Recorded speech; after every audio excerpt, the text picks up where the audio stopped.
Tonight on SportsDesk, Hurricanes All-American Cam Kinchens was injured in the Hurricanes matchup against Texas A&M. Find out his status and how Coach Mario Cristobal feels about the situation. Plus, road to recovery.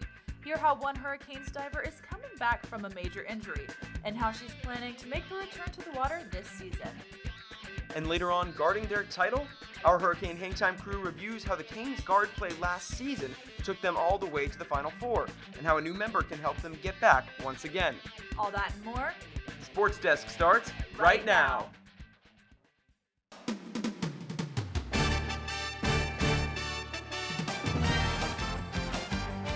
I'm Ed Reed, and you're watching Sports Desk.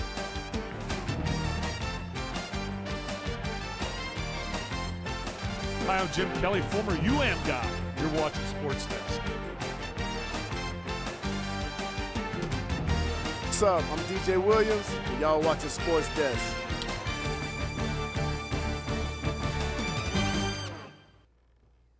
Good evening and welcome to Sports Desk. I'm Jake Baum. And I'm Olivia Howell. There's a lot going on in the world of UM sports, and we have a lot to cover. So let's get right to it. Hurricanes football have started their season 3-0. Now they're taking their first road trip up to Philly to face the Temple Owls. Our In the Trenches crew is live in studio to break down their upcoming match. Guys? Hello and welcome to In the Trenches. I'm your host, Wrigley Court, joined by analyst Andrew Klein. Let's get right into it. The Canes, on February 14th, Valentine's Day this past year, brought in offensive coordinator Shannon Dawson. And through 3 games, Andrew, it's looked like a match made in heaven. Yeah, this has been a completely rejuvenated Hurricane offense from last year. You could take a look at some of these numbers that the Hurricanes had a year ago on the offensive end. They were putting up about, 470 yards a game. This year, 511 yards per game on the offensive end. 322 are coming in the air for Tyler Van Dyke. 189 are coming on the ground. Now as we flip over to the numbers from last year, you take a look, they're very different. The yards are lower. The passing yards are significantly lower. The rushing yards are higher, but they're skewed by a game where Miami had over 300 against Bethune-Cookman to start the year. So Miami right now has just looked like a new team, and that's exactly what these Hurricanes needed after last season. One player who's looking especially refreshed is quarterback Tyler Van Dyke. Had an off year last year, dealt with some injuries, but under Shannon Dawson, he's looked like a new man, Andrew. Yeah, Van Dyke has been absolutely fantastic for the Hurricanes to start the year so far, Wrigley. He's one of the best quarterbacks in the nation from a handful of different stats, and you can just see a brand new player right now for Miami. He's comfortable in the pocket, he's poised, he's got time to make the reads and to make the right throws. That's been the major key, is this rejuvenated offensive line for Miami has really changed everything that Tyler Van Dyke has done in his approach in coming to all these different games so far. So for Miami right now, they just need to keep him going. That's all you can really ask for, is you keep your quarterback going. Pretty successful season. The Canes are going to try to keep Tyler Van Dyke going against the Temple Owls tomorrow. They head to Philly, taking on a passing attack that really is kind of lackluster. They're completing just over half their passes. But that run game, their top 2 backs are averaging 7 yards a game. The defensive line's going to need to be stout again. But Andrew, what are your keys to the game tomorrow? Well, there's a few things I think Miami needs to do. First of all, number 1, give it to me. Control the line of scrimmage. This is a huge key for Miami. I just talked about the offensive line. It's got to be good. The trenches battle is key. Number 2, lay it on me. Run the ball. If you control the clock on the road, that gives you an advantage already. But if Miami can score and then run the ball well, control that clock, Temple's not going to have an opportunity to do much. Finally, number 3, the most important one, keep the crowd quiet. You keep them quiet. Those Philly fans are crazy. You keep them very chill. Shouldn't be too hard for Miami's offense to operate. We'll see if the Canes can handle those ferocious Philly fans, but for now, that's all the time we have, so let's send it back to the desk. Thanks, guys. The Canes made history against Texas A&M with their first ranked win over an SEC opponent in over 10 years. But the spotlight quickly shifted to the health and safety of Miami's All-American safety Cameron Kinchens. Was a standout on the defensive end in this game, picking up a fumble recovery and making a pivotal interception. But in the final minutes of the 4th quarter, Kinchens sustained an injury and was carted off the field, then airlifted to Ryder Trauma Center. The star safety was released the next day, and head coach Mario Cristobal is hopeful about his status. Yeah, he's doing well. All the guys that were not available for this game, they're all on the mend. And we feel good about those guys this week and the coming week, so we'll have more details as the week goes on. There's currently no timetable for Kinchin's return, but Cristobal is anticipating his return before the end of the season. Intramural sports are back for the fall semester, and the IM field is full of players. But this year, intramural sports are experiencing a shortage of referees. Daryl Barnes tells us the reason for the lack of whistles. In a normal year, it's weather like this that cancels intramural sports at the University of Miami. Or at least tries to. Oh yeah. Rain, hail, snow. Rain, shine, thunder. We'll play in anything. I don't care. But intramural assistant Alana Garcia was worried something else would cancel games this year. A lack of referees. For flag football training this semester, only 10 showed up. It was a little disappointing. Intramural staff says it takes at least 3 officials to run a single flag football game. And with 36 teams and up to 18 hours of play per week, there simply aren't enough. That means less experienced officials are having to work difficult games, leading to the potential frustrations that have often scared off more officials. You know, students yelling at you and screaming at you during the game. What are you doing? I would say I have a passion for sports, but maybe just not in that capacity of refereeing.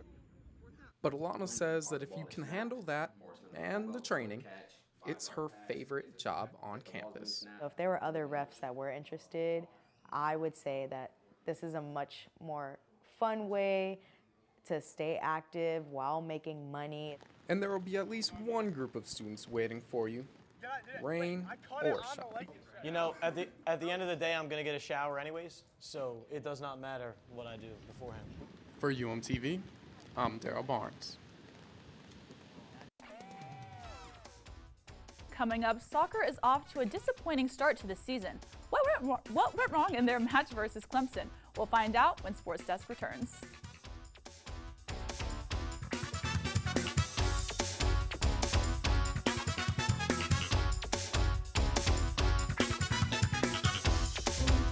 Kevin, you thinking about retirement? Of course I've thought about it, but there's all this stuff in the way. Oh, you're not kidding. The house, the kids are going to college. My new car. Car? You bought a new car? Oh, hey, you should meet my friend Avo. Avo's a retirement coach. He'll help get you started. But what does Avo tell you to do? You don't know? Focus on your future. Your goals can still be met. But how? Target your tomorrow. And use the Avo bet. You sing? Not really. A is for taking action. Start off with a plan. You built these letters? Yep. V is for variety. There's so many ways you can. I follow you. Come on. O's for optimize your savings. Let Avo lead the way. Visit aceyourretirement.org today. Nice sign. Thanks, I made it myself. Cool.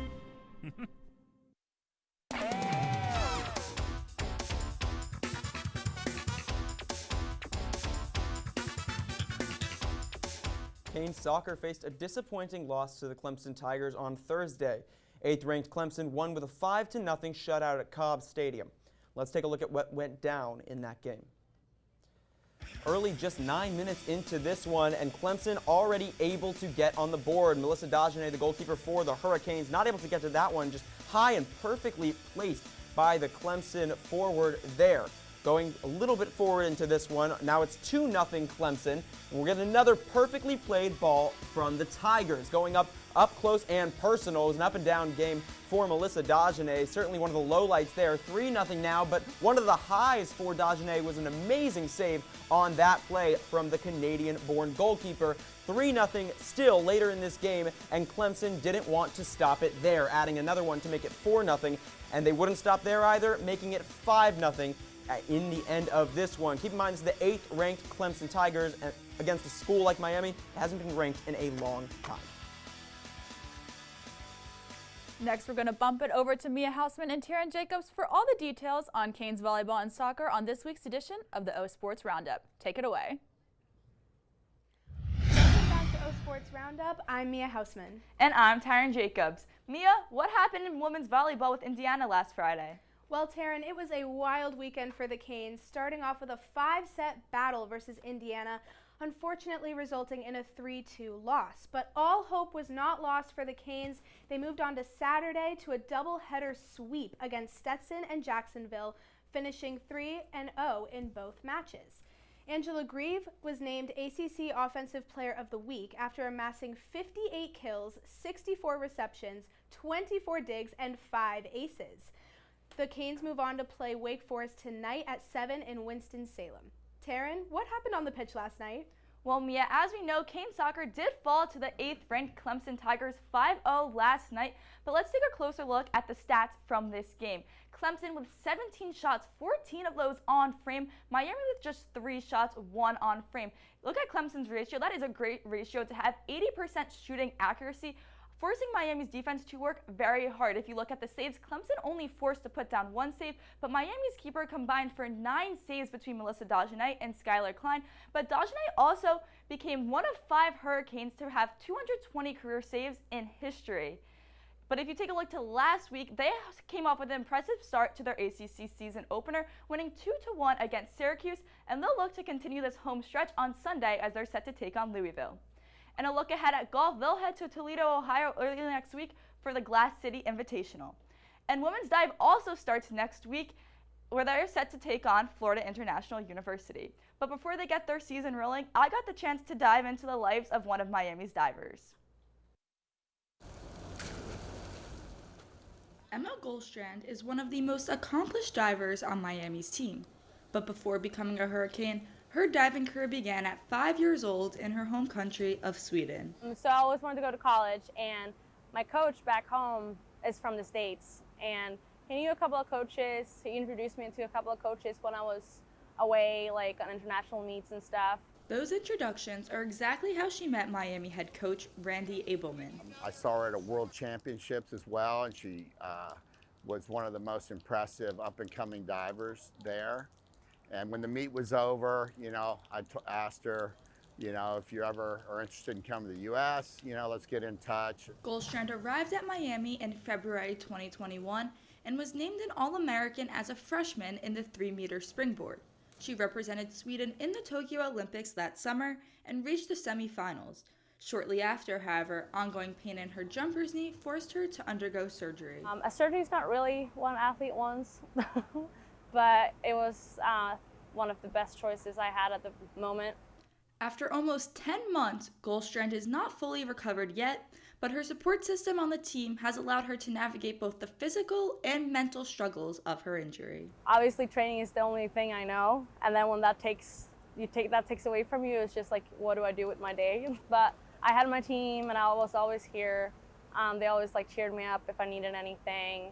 I've just always tried to be there to help. I'm always on pool deck if I can see she's struggling, just try and give her a little bit of support. Now that she's back to diving in a limited capacity, she admits it is scary but exciting at the same time. It's great to be moving again. It's great to just get your body moving and feel those flips and actually get that adrenaline kick again. It's amazing.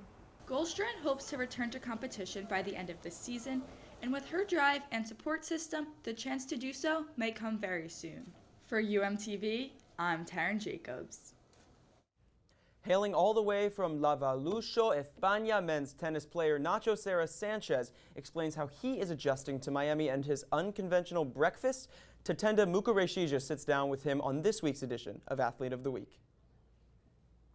I'm your host, Tatenda Mukareshija. Welcome back to another episode of Athlete of the Week. Today I am joined by Nacho Serra Sanchez from the men's tennis team. Welcome. Thank you. How are you? Good, and you? Very good. I'm very curious to know, what did you have for breakfast this morning? Cookies and milk. Wait, why did you have cookies and milk for breakfast? Because that's my breakfast in Spain. That's what you have? Yeah. I love that. Okay, pretty cool. Okay, so we're going to play a little game called This or That. Are you ready? Yeah. Okay, so I'm curious to know, podcast or playlist? Playlist. Playlist? Why playlist? Because I love to listen Spanish music. Okay, I love that. Okay, so comedy or horror? Comedy. Comedy? Yeah. Why comedy? Because I like to laugh a lot. You do? Yeah. I love that. Okay, Asia or Europe? Europe. Europe? Yeah, because I'm from Spain. I love to be there. I love that. Okay, basketball or football? Football. Which football? The American football or the football in Europe? Here we have to watch American football, but I love soccer. You love soccer? Yeah. I love that for you. Okay, are you an introvert or extrovert? Extrovert. Extrovert? Yeah. I can tell. I like that. Okay, well, thank you so much for playing this or that. We're going to move on to the next segment called Talks with Tate. Are you ready? Yeah. Okay, what is your major and why? My major is marketing, and I pick marketing because I love business world, how it I love works. that for you. I love that. Okay, how did you get into playing tennis? Because once, when I was like young, I went with my dad to a club, and I started playing with him, and I love it. So now, here I am. Okay, that is pretty cool. And what is your favorite hobby outside of playing tennis? Hanging out with my friends. You like hanging out with your Yeah. friends? I love that. Okay, and lastly, what is your favorite thing about being a Hurricane? I love the atmosphere in the campus and in my team, the team bonding we have in the locker room and with my teammates. I love it. Well, thank you so much for joining us. This was amazing. Okay, be good, and if you can't be good, be safe. Back to you at the desk. Up next, the highest rated recruit in Canes history will soon be playing in the Watsco Center. Our Hurricane Hang Time crew breaks down what to look forward to in the upcoming hoop season. But first, it's time for some Hurricanes trivia. Saturday marks the 15th all-time meeting on the gridiron between Miami and Temple. But how many times have the Canes beaten the Owls? Is it A, 7, B, 9, C, 11, or D, 13? Stay with us because SportsDesk has the answer when we return.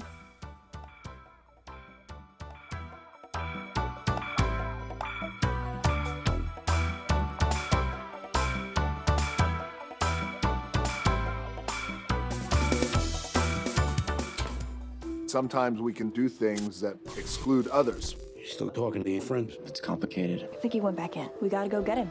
Welcome to Jumanji. Even the smallest words and actions can have a big effect on someone. You have the skills. Because of you, someone's entire day, their year, or their life can change. Remember, the future is in your hands. Visit becauseofyou.org to learn more. Totally. Let's do it.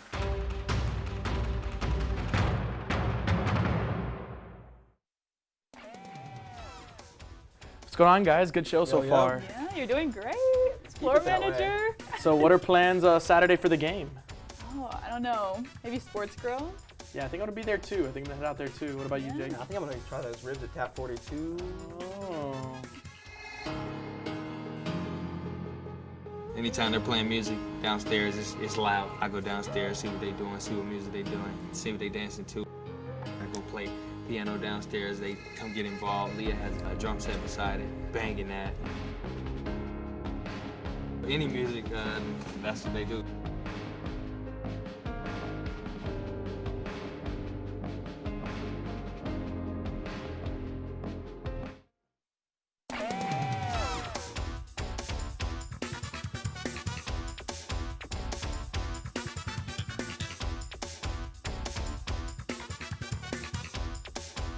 Welcome back. If you guessed D, you're right. The Canes have boasted a 13-1 record against the Owls, with their lone loss coming in the series opener back in 1930. Miami won the last meeting in 2005, 34-3, and the Canes were ranked the seventh team in the country at that time. The Hurricanes are bringing a new star to the Watsco Center next fall. Five-star shooting guard Jaleel Bethea committed to Miami on Wednesday. According to the ESPN 100, the 6'4" guard is ranked as the 7th overall and the number 2 shooting guard in the nation. The Philadelphia guard chose Miami over Kansas and his hometown school, Villanova. Bethea is ranked the highest recruit in the program history, and his commitment to the U gives Miami the 3rd ranked recruiting class in 2024. Canes Hoops continues to make noise in the recruiting game, and with just over a month until tip-off, Miami looks to improve some positions during the off-season. Let's hear from our Hurricane Hang Time team for more. Guys? Thanks, guys, and welcome to Hurricane Hang Time. I'm your host, Jordan Cirillo, joined by Michael Muela and JC Hinton. Mike, as the basketball season approaches, who are some of the guards on the men's team that have the opportunity to take this team to the next level? Well, Jordan, some of the biggest names that the Canes fans should look out for are returners Nigel Pack and Wooga Poplar. Now, we knew that Nigel Pack was an elite three-point shooter coming over from Kansas State last year, and he proved exactly why. He shot over 39% from beyond the arc, and Wooga Poplar shot over 40% from beyond the arc. Now, Miami as a team last year shot 36.8% from beyond the arc, which was best in the ACC. Now, when they're returning the Coral Gables, I expect those numbers to shoot way up this season. Yeah, Mike, Miami is bringing in arguably their best recruiting class in program history. Jordan, you absolutely nailed it, and they're all guards, which is a position that Miami can significantly improve upon. They got commitments from four-star guards, Austin Swartz, and Isaiah Johnson-Arrigu. They can move quickly with the ball and shoot on the dribble, which is something Miami really desperately needs. And Jaleel Bethea, the five-star guard, number 7 overall recruit in the country, committed to the Canes on Wednesday. He's now the highest program recruit in history, and the Canes recruiting class for 2024 now sits at 3rd in the nation. Thanks, Mike. The women's team is also adding some new faces to their roster. JC, who are we expecting? Yes, Jordan, we have 4 new additions to the roster who will be key in filling in those missing pieces offensively from Haley Cavender and Destiny Harden. Now, I want to take a look specifically at grad student Jada Patrick, who spent her first 2 seasons at Duke and her last 2 seasons at Columbia, where she started in 33 of 34 of the games last season. She led the team in steals, averaging 1.9 per game, and was one of the top scorers, averaging 12.5 points per game, equivalent to starters Haley Cavender and Destiny Harden from last year. A majority of the talent on the roster comes from the Canes guards. JC, how do you think their play will have an impact this season? Returning guards Jalea Williams and Jasmine Roberts especially showed their talent towards the end of last season. Roberts tripled her stats from her freshman year, earning her spot in the top 5 in the last 21 games last season, and Williams started in all 35 games. Now, being that they are the only 2 starters who are continuing their spot on the season this year, it will be important for them to lead the team offensively and incorporate new talent such as Patrick in the field. Well, that's all the time we have left today. We'll send it back to you guys at the desk.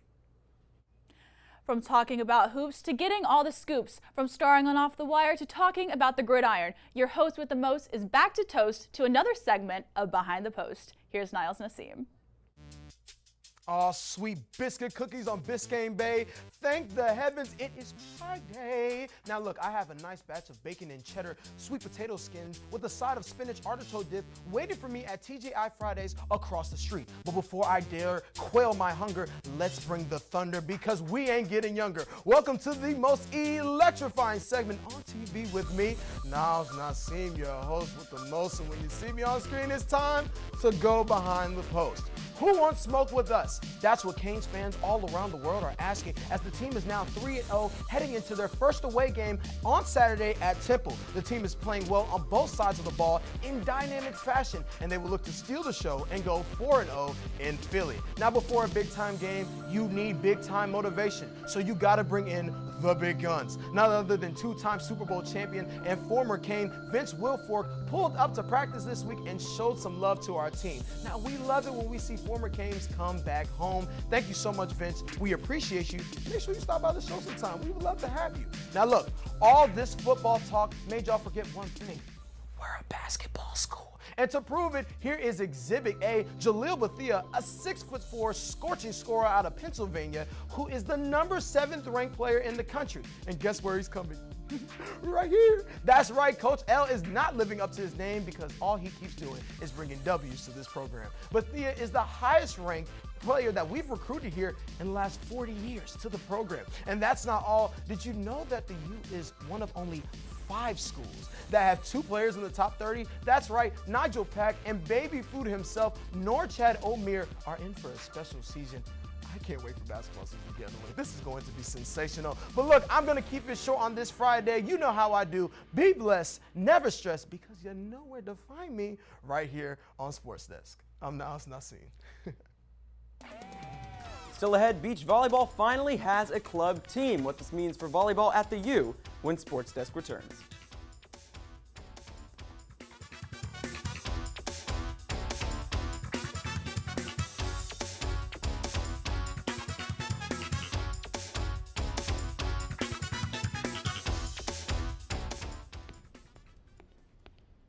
There. Can I tell you a cat joke? Just kidding. Why did the girl ask the mushroom to dance? Because he was a fun guy.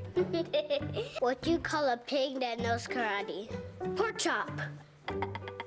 Why was the basketball court all wet? Why?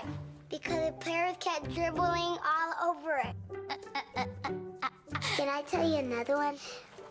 So how does a tissue dance? Put a little boogie on it.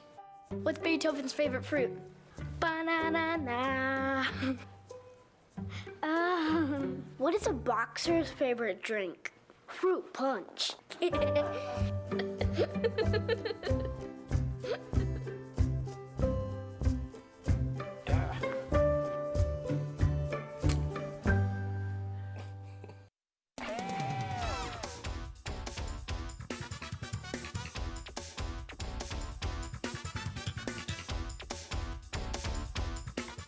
Beach volleyball has been neglected at the U for far too long, and two girls have finally done something about it. And let me tell you, they're reaching for the stars. I sat down with two of the founders of the newfound club and learned about their hopes for the future of their dream team. 1 year ago, the University of Miami's beach volleyball club was merely a dream dreamt by two girls who loved the game, Julia Carullo and Nicole Carpenter. The two had the idea, and nothing was going to get in their way of making their wish come true. With Julia, like when we first talked and organized this idea of like doing the beach club, it just felt so surreal. And now that 1 year has passed and now we're finally here and we're having our first practices, honestly, it's just so amazing. Fast forward to today, and you'll find a team of 14 girls training almost every day at the beach volleyball courts on campus. But the team was missing one thing, a coach. But luckily, Julia had someone in mind. I remember like the first time I ever trained with him, I felt such a difference in my playing. Days after, like girls would compliment me too, and I was like, wait, like I need to train with this coach more often. Frankie Barrios moved to South Florida from Cuba when he was just 12 years old, and he's been playing volleyball ever since. Julia reached out to me and she was like, hey, I'm gonna start the UM Beach Volleyball Club. Is that something you'd be interested in coaching, helping us out? So yeah, I was super excited because I've played in these courts plenty of times. I mean, even before these were built, I used to play here a lot. So it was a great opportunity, and I just love the atmosphere, love the whole club.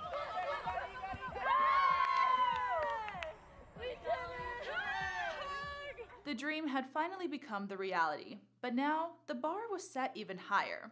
My hopes for the future of the beach volleyball team is to eventually make this like a sanctioned NCAA sport, because it's University of Miami. We live in Miami. We have Miami Beach. It's kind of like you have to have beach volleyball as a collegiate sport at some point.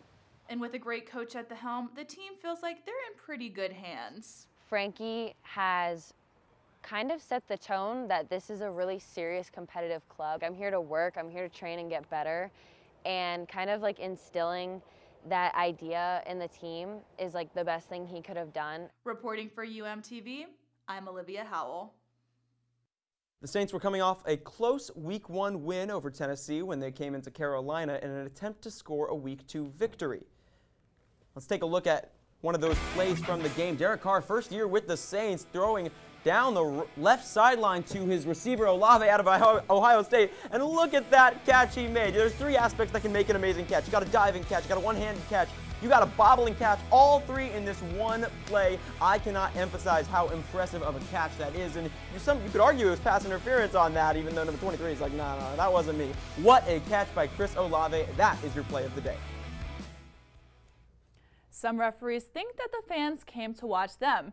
In a Week 2 matchup between Seattle and Detroit, referee and Michigan native Alex Kemp attempted to announce an intentional grounding call on Seahawks quarterback Geno Smith. Smith, however, was not a fan of this call. Intentional grounding, offense number 7. It's a 10-yard penalty. I'm talking to America here, excuse me. He really just wanted his time to shine. The spotlight was on him. He just needed that moment. Jake, I have never seen something like this happen before. And you may never again. I mean, that last year Pro Bowl quarterback Geno Smith wanted the whole country to know he did not agree with that call. No, it was absolutely crazy. But that is all the time we have this week for this week's edition of Sports Desk. Thank you for joining us. You know where we'll be, in Studio B, same time, same place, all semester long. Have a good night.